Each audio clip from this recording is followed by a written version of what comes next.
child has drawn a world of her own. See, there are mountains, there is sun and the skies, there are trees, flowers, some houses and roads. Looks like the backside of Muddenahalli ashram. The hills and the roads and the mount and the sun and the trees, coconut trees. This is what a child dreams of, a world like this. There is no war here, there is no strife, there is no selfishness, greed, there is no pollution, both inside and outside. This is the world that every child deserves, isn't it? That's all we can dream of. So when I saw this, I thought of it. How beautiful. A few days back, we were celebrating Rabindranath Tagore's birth anniversary. He gave a vision to the world, to at least our country, where the mind is without fear, he said. Where the mind is without fear, where the head is held high, where the knowledge is free, where the world has not been broken down into narrowness, narrow domestic walls. It's not been broken down into fragments because of narrow domestic walls. Selfishness is not there in the world that he imagines. Where the clear stream of reason has not lost its way into the dreary desert sand of dead habit. People are living by mindfulness. They are not living by dead habits. How Vedantic is that? I am just trying to compare with all the Vedantic truth. Where the tireless striving stretches its arms towards perfection. Always perfection, karmasu kaushalam. Everything we want to do it correct. We don't want to do it perfect.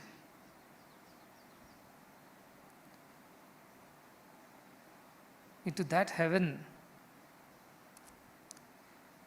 of freedom, let my country awake, O Father. He prays to the divine. That kind of a heaven our country should be, where people are without fear. Tatra ko moha kashoka ekatvam anupashyata. Without fear.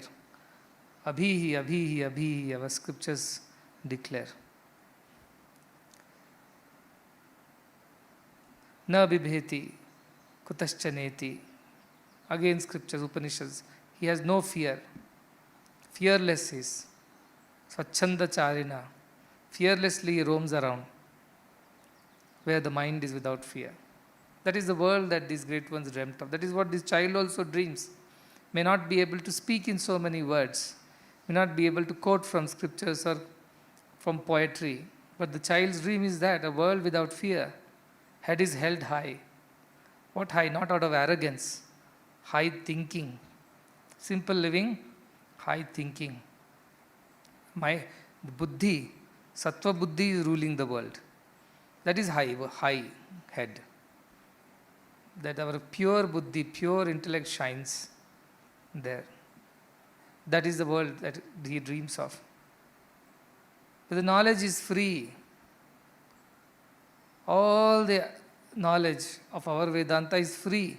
Nobody has a patent, nobody has a right. People have written commentaries on what has already been written, and then they have published them and got an ISBN number, and now they have put it on Flipkart, Amazon, and selling it for whatever price. But the original knowledge is free.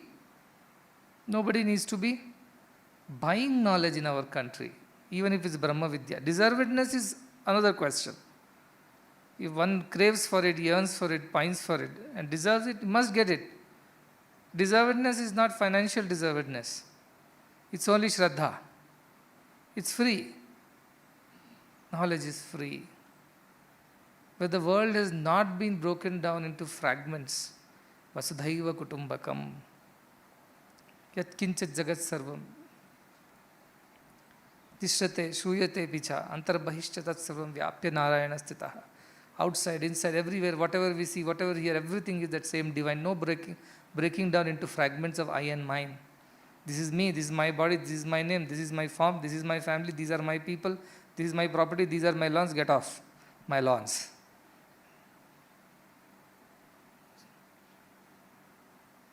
Isha sarvam. All is divine. Sarvam kalvidam brahma. All are divine. Vasudhaiva kutumbakam. See the idea of Vedanta there. The clear stream of reason. Tattvavid understands the clarity is there. There is no confusion anymore. No ajnana. Pragyana is ruling the world. Clear stream of reason. Has not lost its way by interpretation, misinterpretation and misunderstanding. The knowledge is clear as always it was. Pure, shining, and has not lost its way. Into what? Into desert sands of dead habit. Dead habit means I am this body, I am this mind, I am this doer, I am born to such person, this is what I am, this is all that I am. Dead habit. From birth we have been told, we have been listening, we have been believing it, but we never asked the question, who am I? Is it all that I am or there is more to it? The clear stream of reason. What is the reason? If God is Satyam Jnanam Anantam, God is Satchit Ananda, God is Asti Bhati Priyam, how can this body be that? Because it changes with time, it cannot be Satyam, it cannot be Asti. How can it be true? How can my mind be true? It thinks one thing at one time, another thing another time. How can that be true? So there is something more than both body and mind which is true. Clear stream of reason. No force, no dead habits. And all the time, what is the striving? Towards perfection. Towards perfection, he says. What is perfection? Brahman is perfection. When you become Brahman, you are perfect. There is nothing more to add, nothing more to remove. Purnamada, Purnamidam, Purnat, Purnamadachyate. Purnasya Purnamadaya, Purnameva Vashishyate. It's perfect. You cannot remove anything for perfect, you cannot add to perfect. You can't make it half perfect, you can't make it 1/4 perfect. Perfect is perfect. Every piece of perfect is perfect. And perfect as a whole is perfect. Tireless striving stretches its arm towards perfection. How beautiful. O Father, O my divine Father, O Brahman, O divine being, let my country awake, Jagrata, not sleep through the freedom. Let me awake to what? Into heaven of freedom. What is freedom? Swachanda Charina. You are free. From what? From your own selves you are free. Swatantra. You are only your own ruler. You are your own master. Swatantra. You are not driven by minds and senses and temptations and sense objects and desires. You are driven by pure reason. This takes me to God. It is Shreyo or Preyo? Is it Shreyo? Let's do it. Preyo, avoid. Clear reason. Not habit. Keep doing the same thing because we like doing it. To that heaven of freedom, my Father, let my country awake.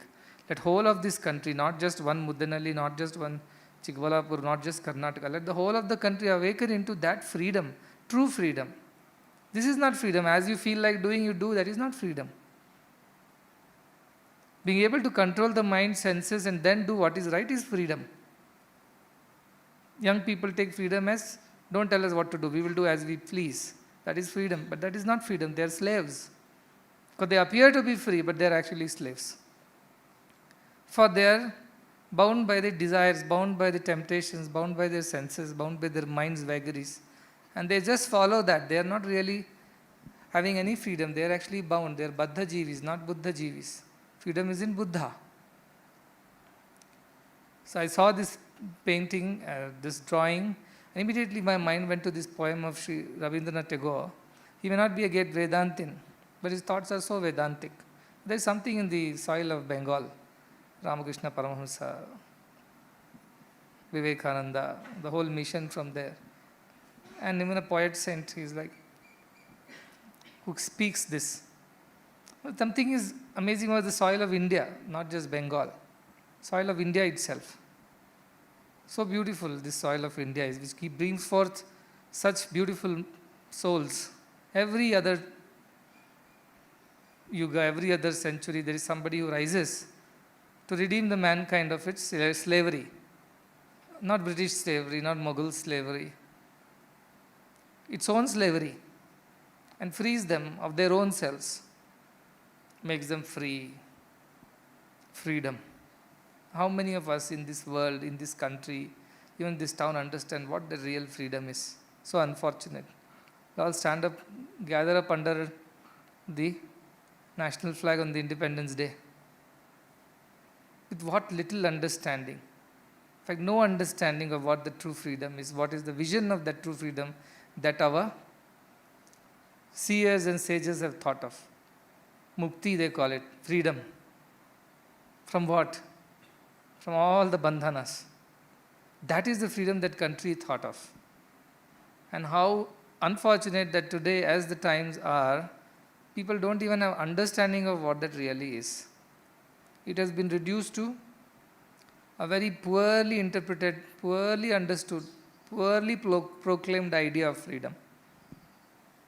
I have the money, I have the freedom. I have power, I have freedom. The country is independent, so we have freedom. My parents should not say anything, that's why I have freedom. I do as I please. That is not freedom. That is the idea of our country. Even a child understands, cannot express it in so many words, cannot quote from Vedanta, cannot write a poem like Tagore. But the child also understands that is the world that the child wants. The child did not put warships. The child did not put people fighting. It's a beautiful nature, a few tiny homes, abodes of peace, a few trees. That's all a child's imagination of world is. That's why it's called children of immortality. You are Amrutasya Putra. You are not Mruta Putras. You are not born to the people who die. You are not born to Mrityu. You are born to Amrutatva. This is Amrutatva. The imagination of this child is Amrutatva. That is the beauty of human soul. It always knows what it wants. Unfortunately, it is taught not to want it. It is taught not to ask. It is convinced not to demand that which it deserves. That is why I am so Madhusudan's fan, because she sung to her children, Shuddhosi Buddhosi Niranjanosi Samsara Maya Parivarjitosi Samsara Swapnam Tyaja Moha Nidra Na Janma Mrityuhu Tatsat Sarupe. Get up, my dear child, from this dream, Moha Nidra, from this dream of delusion, from the sleep of delusions, ignorance. Get up. Wake up. You have no birth, you have no death. Don't cry over things which don't exist. You are the Shuddha, Buddha, Niranjana. You are truly Tatsat Swarupa. That thou art. That is the ideal of our Indian thought. And so many, even I read the other days, Mahatma Gandhi, somebody asked, who are you? And he replied, not as Shankaracharya, neti, neti, neti. Simple reply. Said, some people think I am a politician, some people think I am a social worker, but I am a simple man in search of God. That's Mahatma Gandhi, a man who moved the conscience of this nation, which was sleeping for over 400-500 years. Single-handedly, he shook the conscience of the entire nation, from the illiterate to the elite, from the rich to the poorest, from the meek to the powerful, from Indian to foreign. Everybody he shook their conscience. Why? Because he simply said, I am a man in search of God. That is his definition of himself. Not a political leader, not a social servant, not a reformer, not a national whatever hero,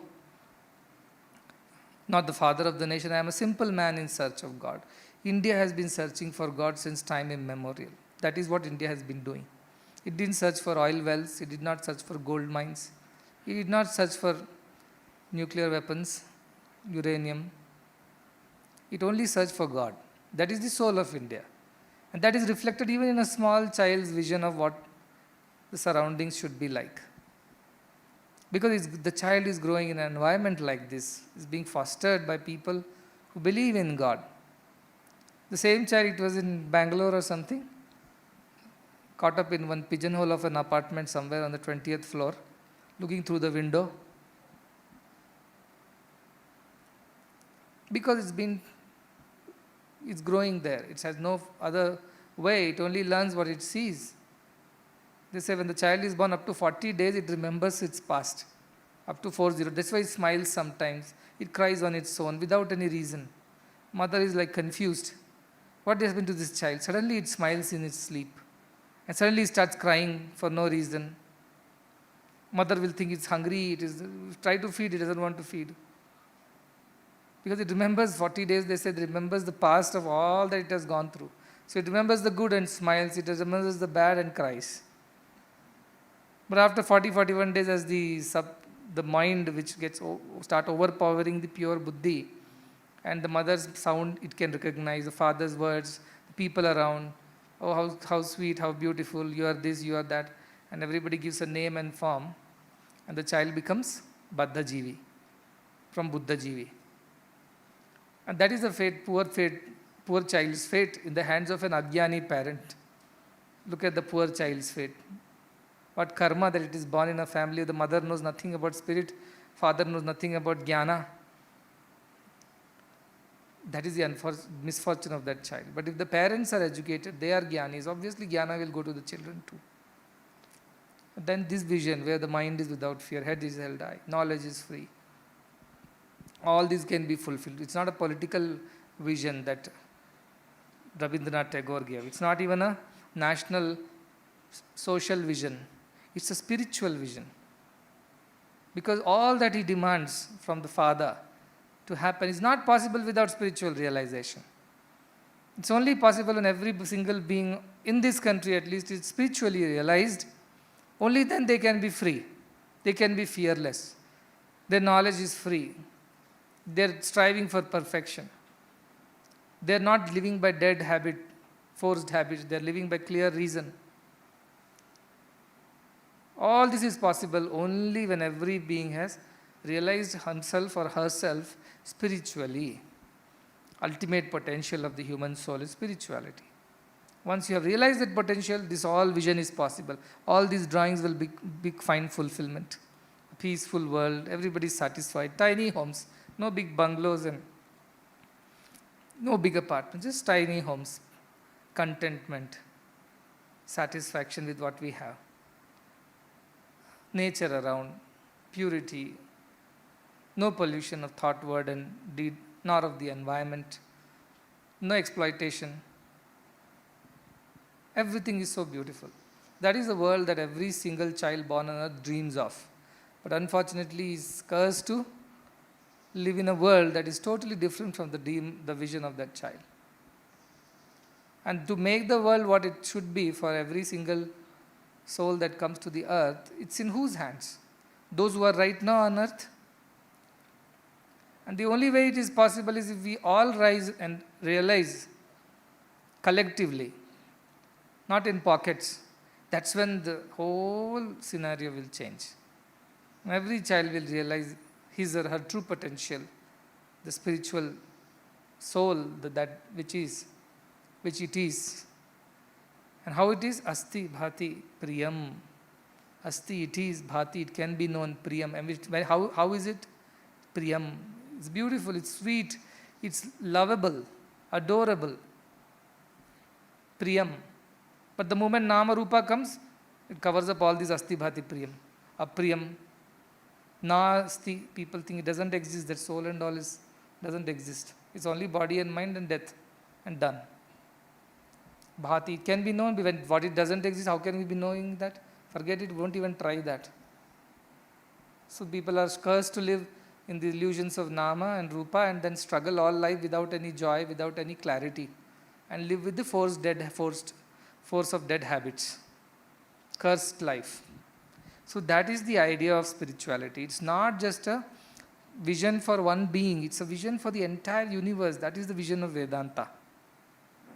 It's not a vision of a country, it's not a vision of a state, it's not a vision of a family or an individual, it's a universal vision. Only upon its realization can world truly find that peace, that harmony, that solidarity, that brotherhood, whatever we talk of. All those nice things that UN puts out in its papers as a vision of the world. All that is possible. Those sustainable development goals there, the vision 2020, it's already here. I don't know how much we have achieved. 2020 looks like this, by 2022, we don't know. Sustainable development goals, SDG. No hunger, no poverty, equal rights for everyone. sustainable environment, no pollution, water for everyone, education for all, health care for everyone, shelter for all, energy for all, kind of vision they have put up. Do you think all that is possible without the spiritual realization? Not possible. Not possible. 6 people of the world governs 50% of world's wealth, where the rest of the world is doomed to fend for themselves. No opportunity, no education, no water, no health, no shelter, no social security, no freedom whatsoever. And yet people, those 6 who rule the world, they are considered the heroes. They are adored, admired, given prizes and praises, and all the media attention goes there. What kind of world are we living in? Is this child's dream ever will get fulfilled if we continue to live the way we are living? That's where Vedanta can make a difference. It can shake up the sleeping souls within all the beings. Luckily, the good part is that there is a soul, not like he prayed the other day. God, save my soul if I have a soul. Oh God, if there is a God, save my soul if there is a soul. He need not worry. There is a God and there is a soul. For guarantee, Vedanta guarantees that. There is a God and there is a soul, and your soul is the God. So no two, only one. Vedanta guarantees that. It can save everybody's soul. There is the power of Vedanta. But how will people know that it exists? It is for real. It's not an imaginary thing. When all of you lived a life of that nature, and people look up to you saying that, how come you are so free? You are so peaceful, you are ever calm. And what do you do when you achieve that? Viveka Chudamani, Shanto Mahanto Nivasanti Santo Vasantavat Lokahitam Charantaha. What happens to you? You become Shanto, supremely peaceful, nothing disturb you. Mahanto, glorious ones, the great ones. Nivasanti Santo, you are Santa. How? Within yourself, in the society you live, but you are a Santa. Santa means pure-hearted, sage-hearted person. And what does he do? Vasantavat, like this Vasanta Ritu, when it comes, it brings so much of beauty to the nature. Flowers bloom, birds sing, there is greenery everywhere. So much beauty it brings after a cold winter. Vasanta comes. Vasantavat, they come like Vasanta to the world. Who? Shanto, Mahanto, Nivasanti Santo. Those Santa, those Mahan, those Shanta, they live in the world with Nivasanti, they roam around in the world. How? Vasantavat, like the beautiful spring season. They bring that spring to everyone's lives. Charanta. And for their sake they move around. Like the Vasanta moves around to bring flowers and beauty, like that these beings move around out of compassion. They have already, Tirna, they have already redeemed themselves. But now what they do? Tarayanti. They help others also cross over. That is their role. So if we don't have people of that nature, there is no hope for this world. That's possible only if at least few people rise and decide that this is my life's goal and mission. Everything else can wait. Everything will happen. Everything else will happen on its own. But if somebody asks me, what is my life's goal? How am I going to be of any service to this humanity? Realize yourself and then help others realize themselves. That is the perfect and the only solution. I have been so convinced about it. Nanya pantha vidyate ayanaya. No other solution to this world. No solution for problems of sustainable development goals. It's all imagination that it can happen. It will never happen. It has never happened so far. In thousands of years, it has not happened that everybody had food, everybody had a shelter, everybody had energy, water, everybody had health and education. When the population was not even a small fraction of what it is today, it has never happened. Yet people were happy. How people were happy is the question. So it's a sustainable development goal should be about how to keep everybody happy in the world, whatever they have, how much ever they have. How will they learn to be happy? By giving money, can you make them happy? Maybe for a few days. Later they'll look this way, that way. Oh, they have more money than us, they'll become unhappy. There's no way you can keep them happy. Yes, basics have to be met. But when the whole world becomes Vedantic, they realize themselves there is no selfishness. You think 6 people will hoard the wealth of half the world's wealth? You think that would be possible? It's not possible. They'll always think, what will I do with this? Let us share with those who don't have, who cannot have. So much beauty it will bring to the world. Priyam. If only this Nama-Rupa business we can get rid of. There's so much of beauty, so much of love, compassion, kindness. That will come to the world only if we get rid of this illusion of Nama-Rupa. Tada vidvan Nama-Rupa vimuktaha parat param paramupaiti divyam. The man, Vidwan, will give up these illusions of Nama and Rupa. And what will Parat Param? He will reach Parat Param, Paramupaiti, he will reach the Parama, Divyam, the divine self. That is the kind of people required in the world today. So the effort of this, what you are putting, 30 days, 25 days, whatever you have, take it more seriously, that it's not just for your own Uddhara. That will happen. Without that, other Uddhara will not happen. You should have your... But along with that, what it can do for the world. One Jnani can transform a whole society. Whoever it might be. So take it seriously more than anything else. Take it quite seriously. Jesus was curing people of their diseases and troubles. What power is that, Swami? No one could heal such things were healed by Jesus. Realizing Brahman, Swami, can we really help people like this? They want to become healers. And with the idea of showing of some power of healing to help people. If it happens, it happens, but that is not the goal for which you should be working. Between his 16th year, Jesus left Jerusalem at 16th year. Jesus appears a 30-year-old man or so and goes to John the Baptist and gets baptized and becomes a disciple of John. And his teachings were same as Vedanta. There is one God, Lord. He also said Ekam. There is only one, there are no two, he said very clearly.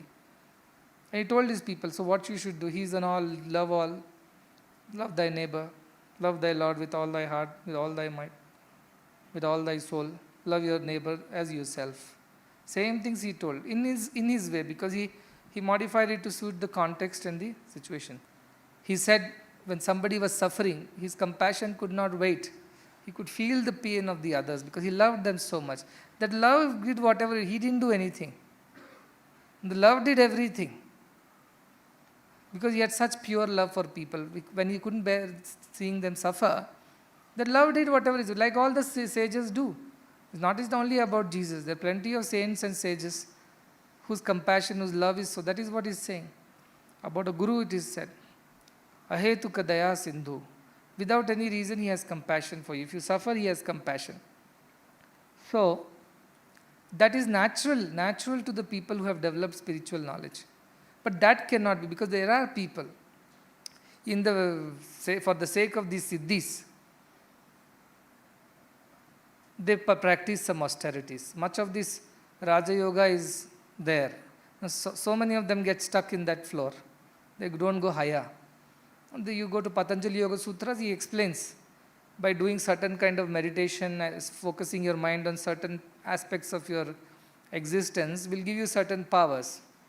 Focusing here will open up the third eye, which will help you to see past, present and future. Focusing of this here will help you enter people something and walk on water and God knows what all. So this morning only I was telling them, some monk quote is there, it says, people say walking on water is a miracle. To me, walking on earth peacefully is a miracle. If you can walk on this earth peacefully, without any fear, head is held high, knowledge is free, that's a miracle at these present times. But these Raja Yogis, people, what they do, they get into this nonsense. They will come by and by, but if you get distracted and settle down there, you will never reach for the highest. You have settled, you have compromised for something much lower. If it comes by and by, let it come. If it doesn't come, let it not come. Anyway, that was not the goal. How to help people, make them realize that is how you can help people. They will know. All this is illusion. Their sorrows are not real sorrows. Their joys are also not real joys. That dispassion, that detachment will come. Nobody will suffer. They will not suffer their sorrows. They will not suffer their happiness. because both are sufferings at the end. That is how you can heal people. That is how you can take them where it is. Of course, there are some physical problems. See, you think hospital is not a miracle? You think the schools are not a miracle? Annapurna is not a miracle? I simply say, there are children suffering, let us build a hospital. From where people come? They have not been materialized from thin air. One person, I can cure one person, let us say, like Jesus. Okay, great. You saw him, you blessed, it's cured. That hospital cures 10 people a day. 3 hospitals cures 30 people a day. Which is more powerful? Compassion is more powerful or Siddhis are more powerful? Compassion is more powerful. With Siddhi, you have to sit face to face and do something. With compassion, I am sitting here, healing is happening everywhere. Just I told workers are there, migrant workers don't have food, there are people who are not having jobs, can Annapurna go and distribute something? I just told Annapurna, so many devotees called up. We heard Swami is giving something, can I offer something for that project? Please offer, so I didn't tell anything. See, compassion does it. It does everything. So powerful, love and compassion. So the yogi, the jnani will be a person who is full of love and compassion. Ahetuka daya sindhu. Vasantavat loka hita charanti. He'll bring beauty, he'll bring harmony, he'll bring bliss to the world like the spring season comes and brings that happiness, beauty and bliss to everyone. His presence will bring that. So that is a bigger healing. And don't get into these modern, online healers, gurus, psychic healing, past life reading, and all kinds of things. The hypnotherapists, all that is at mind level only. And you know very well, at the mind level it is temporary. It will grow back. At the soul level, when you realize oneness with Brahman, only everything disappears. All the karma bijas get roasted in the fire of jnana and they become impotent. They will not grow anymore. Even if they are there, they don't affect you. That is what you should aim at. Why these temporary solutions, band-aids? Why these painkillers? Go for the permanent solution, which is to realize the oneness with the self. With that, if powers come, let it come. It doesn't come, let it not come. Again, as I was reading Ramana, somebody said, Ramana, you came in my dream and you gave me darshan and you solved my problem and you gave me this. Ramana doesn't know what is he talking. He shows like this.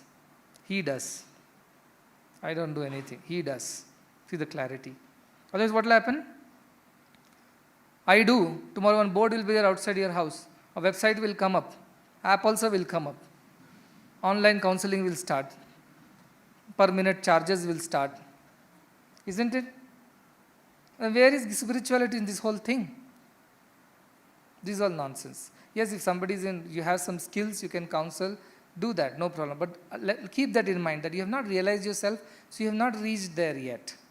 Don't entertain yourself too long here. Compassion, that is why I say you work in the office, you work as staff, volunteers, teachers, students, everything is fine. At the end of it, Yama is not going to ask you all this. What good have you done? I worked in the Sathya Sai college, I worked as a volunteer, as seva. That is the good God has done to you by giving you an opportunity to lead a good life. What good have you done?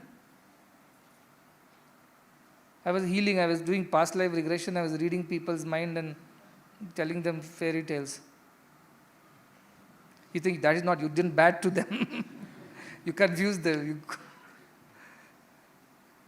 What good have you done? I realized myself, thereby I helped so many people realize myself. That is a good that has been done. That is the good you have done. Come, I will note down saying, you are free. I am not going to torture you. You are free to go Satchanda. Wherever you want, you go. You want to go Brahmalaka, your choice. You want to go back to earth and help more people, your choice. You want to merge in Brahman, your choice. I have no say over that. Look at the beauty of that end.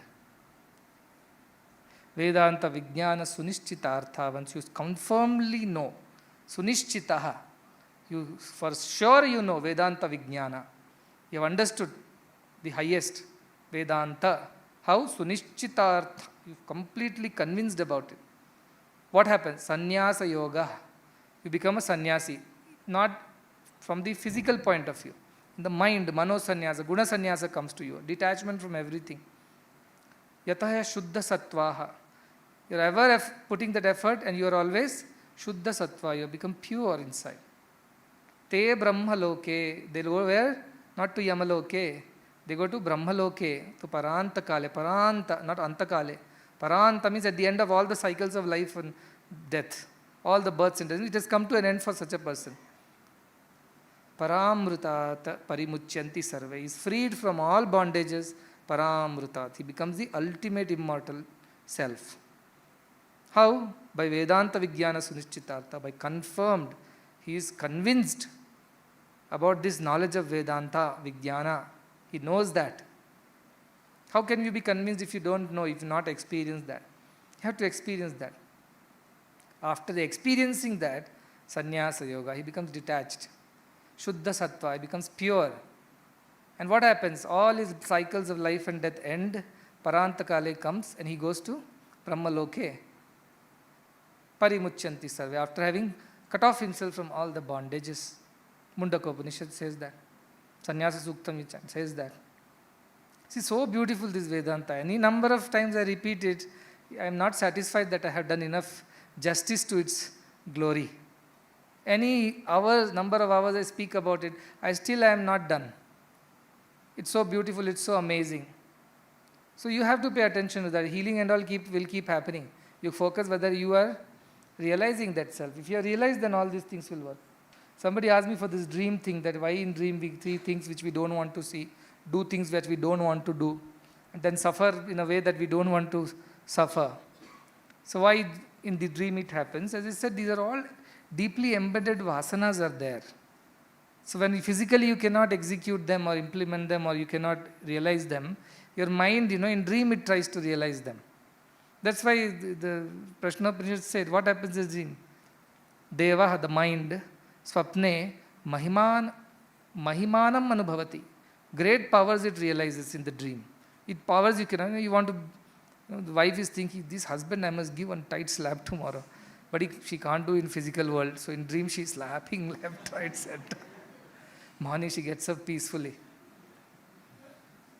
You don't like your boss. You want to go and rant out everything that is there, all the bitterness in your heart. Go and speak in front, he will kick you out of the job. So what do? In the dream you realize suddenly boss is standing and you're giving him left, right, center. You wake up so relieved. Mind has achieved. Physically you couldn't do it. So that is the power of mind. Mahimanam anubhavati. What kind of mahima it is? Shunvan, ashunvan. What you heard, what you have not heard also it hears. Look at this. You have heard something, it repeats to you in the dream is one thing. What you have never heard, that also it makes you hear. Where is that coming from? Which you never heard, how can it make you hear? It's coming from previous births. Because mind has been there ever since Jivatma came into existence. The moment we split from Paramatma, he gave us a troublesome mind. Take this. And since then the mind has been with us. It means so many yonis we have changed, so many births we have crossed, so many things have happened. Bodies have changed, mind has stayed with us. And every time it collects more and more and more and more with it. And becomes the baggage, like a snowball effect.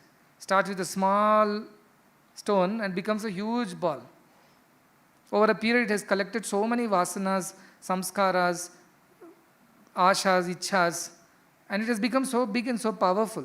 So you may not remember something, it may look totally out of context.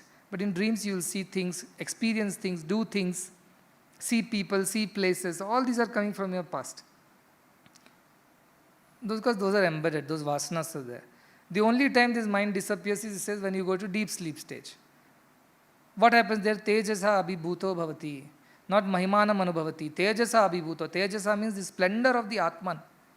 The brightness of the Atman it sees and it loses itself.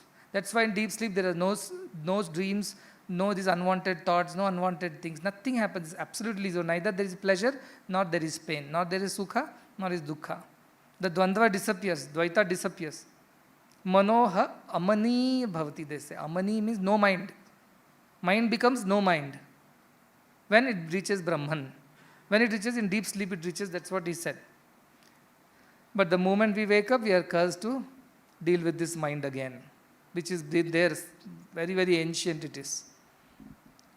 Therefore, all these dreams that you experience are from your either Purvajana Vasanas or some hidden desires in your head, mind which have not been fulfilled. It fulfills itself in the dream state. The only way to get rid of this is the mind should completely merge in the Brahman.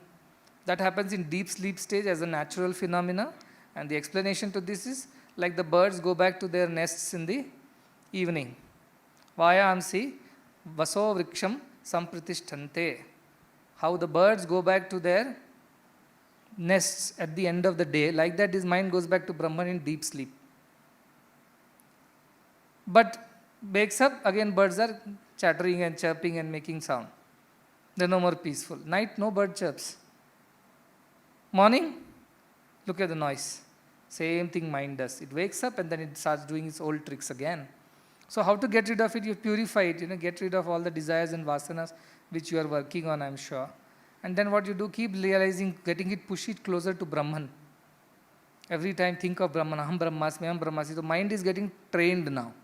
So far what mind was trained to be? Aham, so and so. That is what mind was trained. Now what you are doing to mind, you are training it to think that it is Brahman, not other than Brahman. So what happens? If somebody asks me, this is a buddhi which is doing this or mind it is doing that?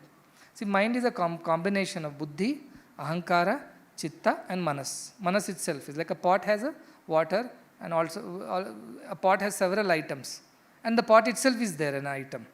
Like the mind contains chitta, some kind of a conscious thing, which is a collection of all your past memories, all your ideas, all that you have ever experienced. Is like a big, trillion, not TB, it's like T to the power infinity B hard disk. Has everything nicely segregated and kept. That is chitta, storage. Then this ahankara is there, which is the identity with this body and through this mind. I am so and so, my name is such and such, I am the son or daughter of so and so, I am a student, teacher, staff, whatever, all identifications that it has with this body, it is a ahankara. Then buddhi. Buddhi has no collection of any thoughts. It's like an algorithm, flow chart. Yes, no, do it, don't do it. That's all it says. It's a simple, free standing a process of decision making. That's all it is. Flow charts, algorithms. Flow charts, how it makes decisions. Takes the paths according. That same thing, preyo, shreyo. The buddhi keeps discriminating. How it consults chitta. Last time I did this, what happened, chitta? What happened? Oh, last time you said this, you were brutally beaten up by your teacher. Last time you lied like this. Oh, is it so? No. Let me not do it this time. So chitta supplies the information to the buddhi to make a decision. Like a minister, a council gives advice to the prime minister. So this chitta has collection of all those things. Buddhi is able to take information from chitta and decide, this manas is asking me to do this. Should I do or should I not? Should I allow this manas to do this or not? Chitta says, last time this manas did this, it was a disaster. Now you decide, I am only supplying information, I am not saying more than that. Then buddhi goes and tells manas, hey manas, you don't remember, but last time when you did this, you got into a big trouble. Don't do it this time. Manas, no, I want to do it still. Then go to hell. Then the manas goes and does what it wants to do and goes precisely to hell. Yama waits for him there. So that is the idea. So what buddhi does, buddhi is only a power of decision making. Based on your past experiences, it consults the chitta, gets the information, processes it, and decides against the background of it. It advises the mind, should you do or should not. Mind decides finally what to do. Because mind is controlling buddhi. Actually, buddhi should control mind. That is why I said buddhi is the charioteer, mind is the reins, and horses are the senses. So buddhi should control the mind, but unfortunately we have done the ulta. Buddhi becomes a slave to the mind and then we get into all trouble.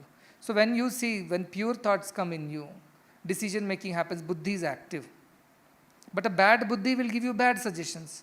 A pure buddhi will give you good suggestions. So that buddhi which has spent too much time with a bad mind for too long becomes bad buddhi. It gives you bad advice. So you should not be. So to purify this buddhi, you have to be in the good company of people. So buddhi gets purified, sattva buddhi, it will take care of that mind that it doesn't deviate from the path. So that is the idea of what happens. So why I started this, because in the dreams and all that stuff, all this mind, buddhi, chitta, ahankara, everything disappears into Brahman. No existence remains in the deep sleep. But in the samadhi, in the state of communion with the divine, with the Brahman, you are active, your buddhi is active. Your buddhi is active, it knows that I am now Brahman, I am experiencing this Brahman at this point in time. This peace, this calmness, this awareness is coming from Brahman. And mind sleeps. It doesn't ask any more questions to this buddhi. It doesn't trouble the buddhi, I want this, I don't want that. Chitta has no use, buddhi doesn't want to consult the chitta. Ahankara has no use, because buddhi has taken care that it is identifying itself with a new identity of Brahman. So ahankara is only buddhi, consciousness. That conscious awareness is buddhi. But what happens? That is at the samadhi level. When you are aware, that is not nirvikalpa, savikalpa samadhi, which is what I am teaching you. I don't want to tell these words, you will get scared. But what I am teaching you is basically savikalpa samadhi. How with your own decision, with your own effort, you can attain that state. Not by fluke, as they say, not by chance. By perfect control on yourself, you should be able to do that. So that you are learning. So what happens? You sharpen your buddhi. Buddhi yoga is we are doing, telling buddhi to discriminate and tell the mind, quiet, don't trouble me more. And then buddhi should decide what we are telling, aham brahmasmi. So what buddhi is saying, I am not Brahman, I am not realized Brahman. Mind is saying, that's precisely why I tell you, don't do it into all these spiritual practices. These are all confusing me. Buddhi says, shut up, you don't know anything. My guru told that I am Brahman, that we are all Brahman actually. So the mind says, no, I don't believe in it. I never see Brahman, I never touched Brahman, I never tasted Brahman, that is all your problem. That is the nature of Brahman. Yato vacho nivarte tante aprapya manasa. My mind cannot catch Brahman, so you just keep quiet and sit. I know that Brahman is this because my Viveka tells me that yes, there is something like that. So I want to put effort. So what will Buddhi say? Oh mind, remember you are Brahman. Oh mind, remember you are Brahman. Mind says, no, I am so and so. I am Gauda, I am Reddy, I am Shetty. No, you are Brahman. No, I am Gauda. No, I am Brahman. The Buddhi will keep teaching the mind till the mind learns to repeat it. You all sing Mana Ek Bar Hari Bol. Who is telling Mana to sing Hari's name? Definitely Mana is not telling Mana. Buddhi is telling Mana. Hey Mana, sit down and remember Hari. Remember you are Brahman. So what exercise you are doing right now is actually still at the mind level only. Mind in the consolidated mind level. But who is acting right now? Buddhi. What is Buddhi saying to you every morning, every evening? You are Brahman, you are Brahman, you are Brahman. Everything else, everyone also is Brahman. He is teaching you that. See, Shankaracharya puts it so beautifully. What he says? Ardha shlokena pravakshami yaduktam grantha kotibhihi. In crores of granthas, what has been said, I will tell you in half a shloka, he says. What is? Brahma satyam jagan mithya jivo brahmaiva napara. This is what 100 crores of granthas have written this only. I will tell you in half a shloka. Brahma satyam jagan mithya jivo brahmaiva napara. Brahma is truth, Brahman is truth. This imagination of world as true is an imagination. That is why it's mithya. And being is none other than the divine himself. That is the essence of 100 crores of Shatakoti Bihi. 100 crore granthas. Essence is half of shloka. Brahma Satya. That is what I am telling you. Brahma, that is the truth, that is the truth. Jagan Mithya. Some people are getting confused. Somebody asked me, Swami, you are saying Sarvam Kalvidam Brahman, and then you also say Jagan Mithya. So what is the connection between the two? So I told them. So there are various, now I don't want to get into Vedantic, but there is Paribhashika, Paramarthika, Vyavaharika, different types of jnanas are there. Let us keep the Sanskrit aside. Simple logic. You look at it as a reflection in the mirror. Now you have an apple here and you have reflection of the apple in the mirror. Now where did this reflection come from? From the apple, the object. Without object, the reflection won't be there. But can you eat the reflection? You cannot. That's why it's mithya. Because you cannot eat it and experience it. But where did it come from? It is reflecting the Brahman alone. Therefore, it is Satyam also. In what way Satyam? That it is Brahman only. It's a reflection on Brahman. But we cannot eat the reflection. Therefore, we have to go back to the Brahma Satyam. So, Jagan Mithya is only to the extent of this reflection only, which cannot be eaten, cannot be enjoyed. However, this also is Brahman because this reflection is born out of the object. It's the object's reflection. So, it is a piece and part and parcel of that Brahman because it's the reflection of it to that extent. Your photo is you only, isn't it? Your reflection in the mirror is you. You don't call it somebody else. So, that reflection came because you came. Likewise, because Brahman is there, therefore the reflection has come in the mirror. But can you eat the reflection apple? No. Therefore it is mithya. That much logic, if you understand, it's enough. So all the world that exists around you, your husband, wife, children, parents, staff, teachers, what are all these? They're all reflections of Brahman. So can you experience Ananda by them? No. They're all reflections. If you try to catch the reflection, like our dog is there. If he goes in front of the mirror, he'll try to catch himself in the mirror.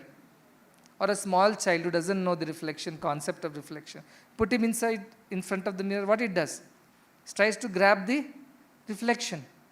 Because ajnana. And what happens? Dukkha. Ajnana, I gave you the whole 7 steps, right? Let's revise.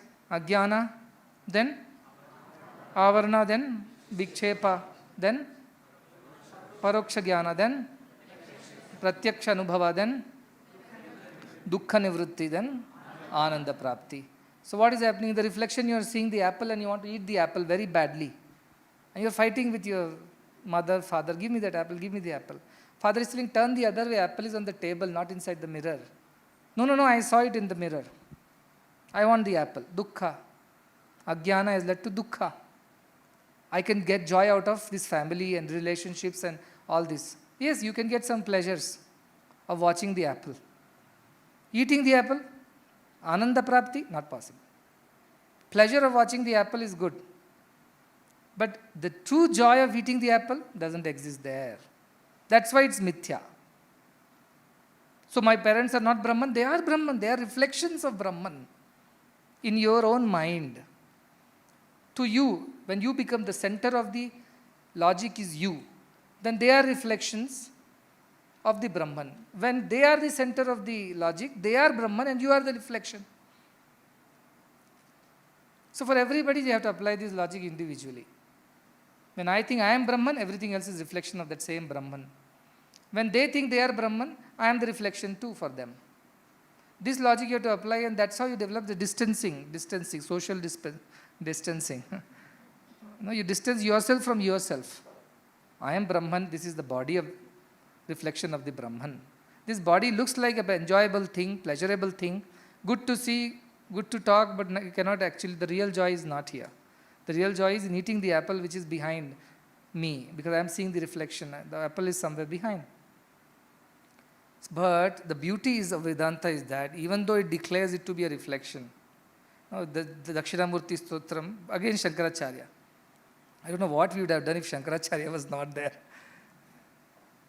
Vishwam darpanam drishyamana nagari tulya nijantargatam. Vishwam, the whole thing that you see. What is this? Darpanam drishyamana. In the mirror, drishyamana, seen what? Nagari, like the whole city is there in a small mirror. Go and stand in Chikbalapur square and put a mirror. Whole Chikbalapur is reflecting in that mirror. Sometimes these mirrors are there when you turn your car, they have put all these mirrors, these convex mirrors. The whole Anandam, whole hill, Nandi hill is reflecting in that.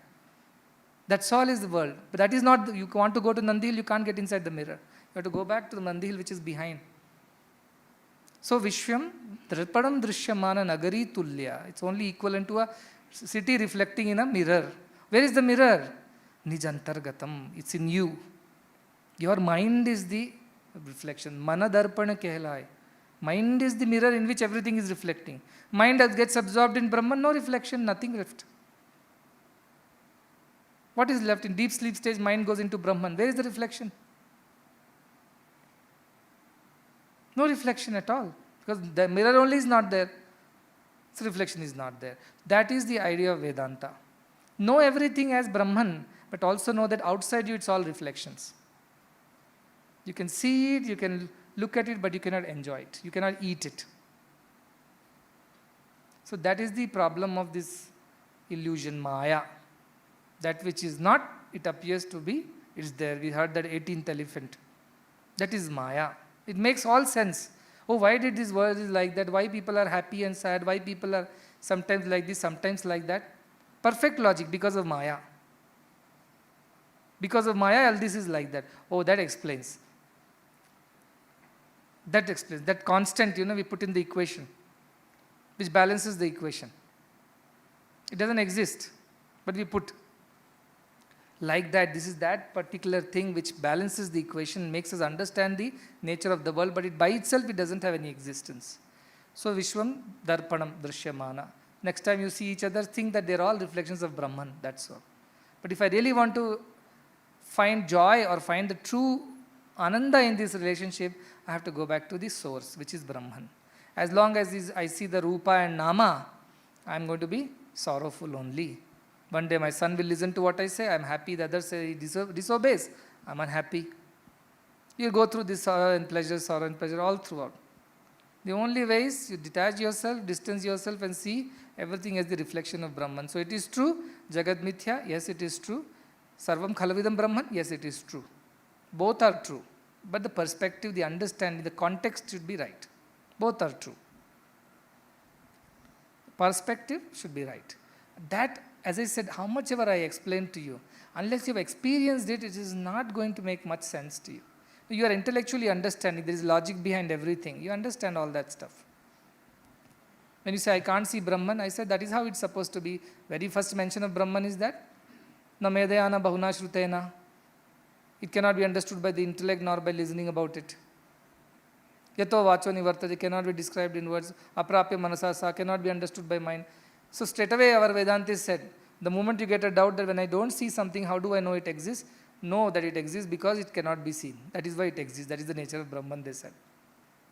Okay, I believe scriptures, somehow I have some Shraddha. I'll believe, let me go forward from here and try it out. Now you are trying it out. So there will be bouts of peace, serenity, which is that peace that passeth understanding, they say. That peace you will experience in these meditations, some fleeting moments of those peace and calmness, which you would not have experienced the other times. Somebody wrote a letter and didn't write the name, but some boy said that he was coming to Premadip, and as he was walking, he just thought about this whole concept of Brahma and Jagat. And suddenly a deep sense of peace, kind of overpowered him, and he felt like a free bird in the sky for a few moments, fleeting moments. And then he came back to the regular senses, and then he tried very hard to get back that same feeling. It didn't come again. It was like the window, the curtain parted little, you saw the face and closed again. But you fell in love. What a beautiful face. I was telling about the story of Alauddin Khilji and Padmavati. Padmavati's face he wanted to see desperately. She was so beautiful, it seems. And he said, if you don't show me her face, I will attack the kingdom. Then Padmavati, being Rajput lady, she said, I cannot show my face to anybody else other than husband. But at the same time, she was also the queen, and to protect the kingdom, she is the Mata for the kingdom. So she said, Alauddin is too powerful. If I show my face and that averts this disaster of a war, I don't mind. But I will not show my face direct. I will show it in the mirror, she says. So a big mirror is arranged. She is in her chambers. From her balcony, she comes out. Alauddin is down somewhere, and the face is reflected in the mirror. And Alauddin falls for her. He says that this lady I cannot miss. She is too very beautiful. I've conquered almost half of Sindh, Afghan, Delhi, down till south I am reaching now, or mid of India. I have not seen a lady more beautiful than her. So reflection itself, he went mad. Had he seen the real lady, then and there he would have killed people. A negative story, but a positive moral. What? If Brahman's reflection is so beautiful in every flower, in every leaf, in the mountains, in the rivers, the imagination of the child and its painting.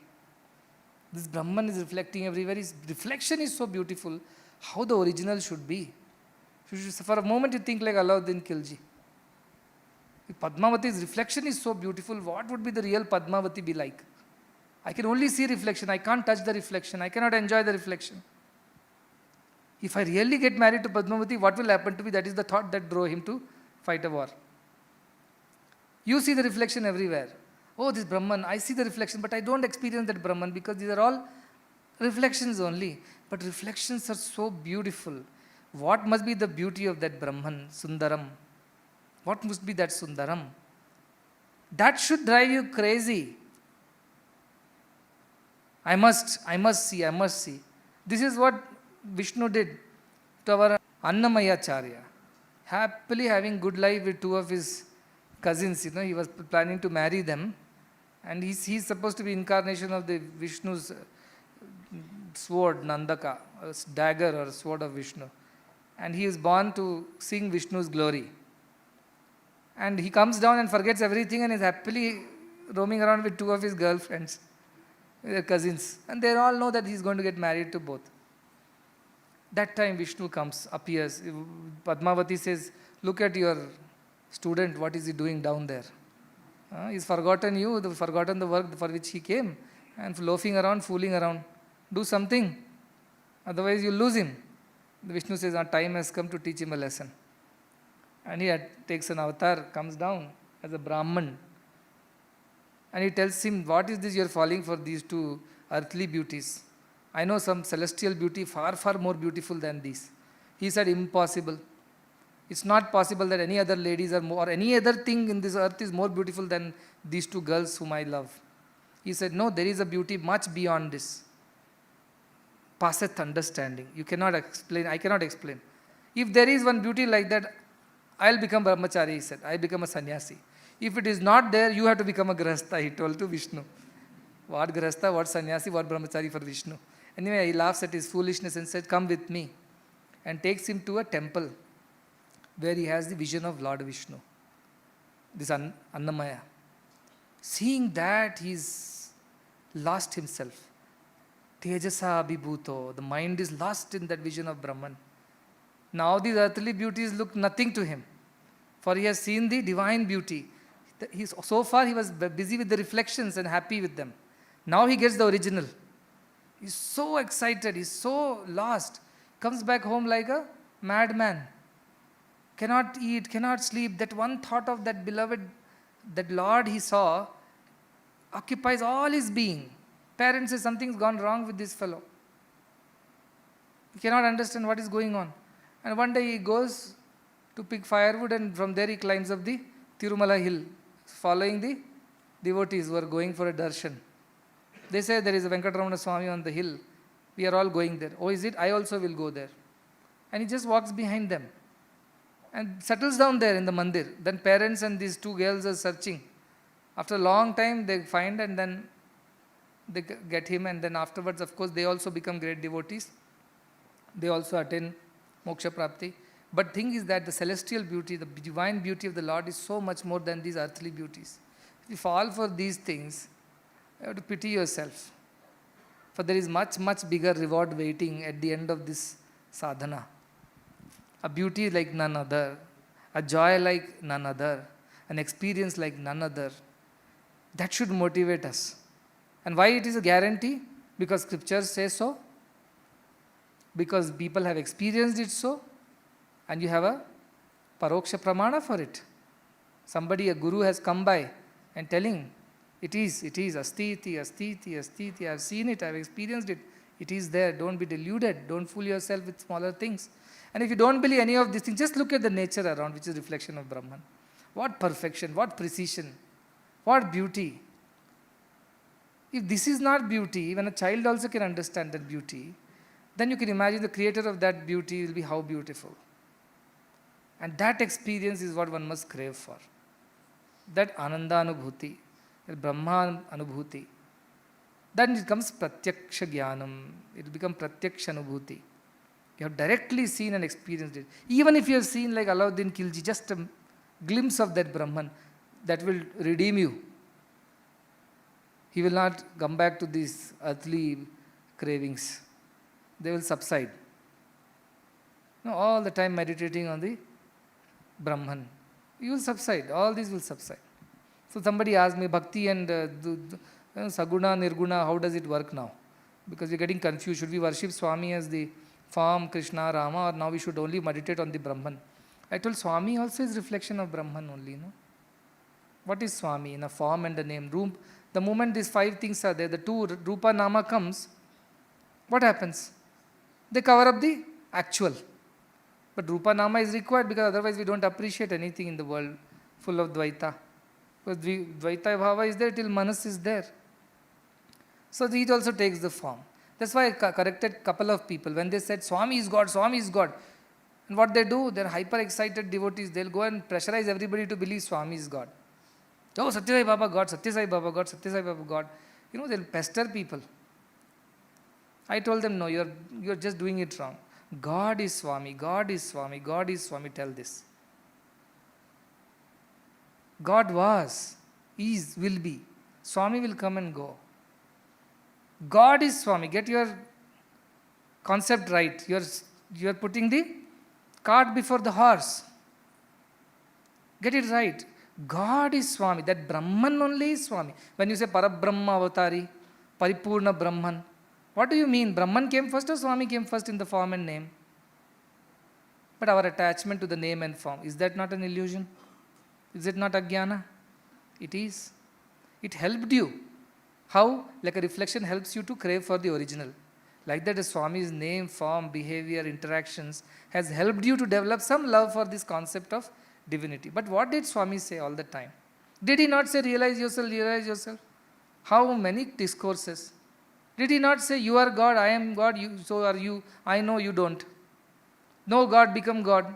How many discourses from the beginning till the end? But conveniently we kept all that aside.